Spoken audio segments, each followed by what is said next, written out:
Alright guys, they're in luck today because I have the leftovers from my race car, from the all-wheel drive car. This is 10AN, so same idea. You can see it was taped on both sides when it was cut. So what we're gonna do, take this tape off like I just showed you on the 8. And 10AN is what's recommended anyways for all your turbos. Doesn't matter, eBay, whatever.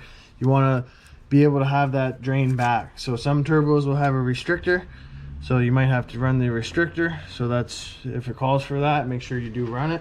So I'm going to put a little bit of oil in this, just around my fingers, right? A little bit of oil there. So this is supposed to twist on, right? So we're going to go inside here. You can see how tight it fits, so you just want to get the steel pieces all in, right? And then you're going to hold on to that sucker and twist it on. So I'm going to grab something like this. And you can push down, and you'll feel it actually turn in. And I'll show you when you know that it seats. So we still got a ways to go. You can see it actually has to come up all the way.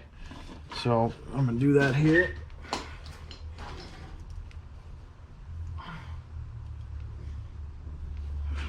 More.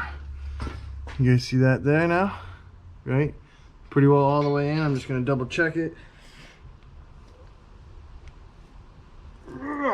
That's it. Okay, so you can see it's in all the way there now. So what you're going to do, you're going to put a little bit of oil on your finger again. Okay, we're going to put that in on the threads because you want to make sure this thing's going to walk on, right? So what I do, I take a rag and bring you guys a little closer. So I take my rag, I go like this, and you don't want to have this tight because this has to expand once you tighten it on.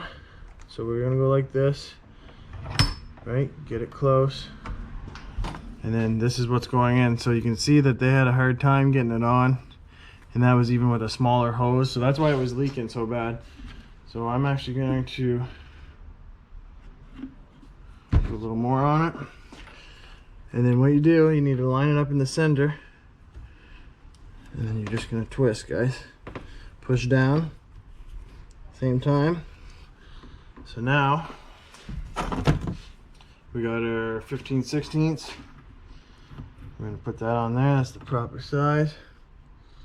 Okay, let's put the little ball on that end. So we're just going to go like this. I'm going to walk this guy in. So it's time consuming, but if you take your time, you'll get a real nice fit. And it'll seal real nice and you won't have any leaks. I did my all-wheel drive car and had 0 leaks. So if you just take your time with it, you guys can all do this at home. I just need to showing them how to make AN lines. They had the 8AN on a 10AN fittings. Oh really? So let's see what they did. It's supposed to seal on the steel piece. They tore it back and then pushed that over top. Oh, that's no good then. No, that's why it was leaking. So I had some 10AN stuff here. Nice. And I'm gonna hook them up with there.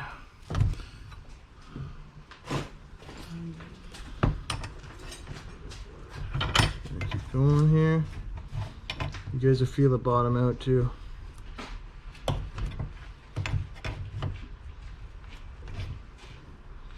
Just want to take your time.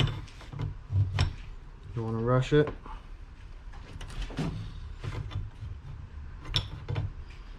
I can feel how tight it is. It's doing its job, right? So you can see the last thread is there. These ones actually don't bottom out all the way. Boom. That's tight. So that's how you properly install a AN line. So you can tell the difference between the 8 and the 10, right? So this is, I thought it looked weird when I first did it, and I said, well, you never usually use 8AN, but you never know, right? The eBay kit, that could have been what they gave them. So this is the line that they had got and tried to make it work, but this isn't coming off. That's on there. So I'll show you guys how to do that, and then we'll measure the rest here. So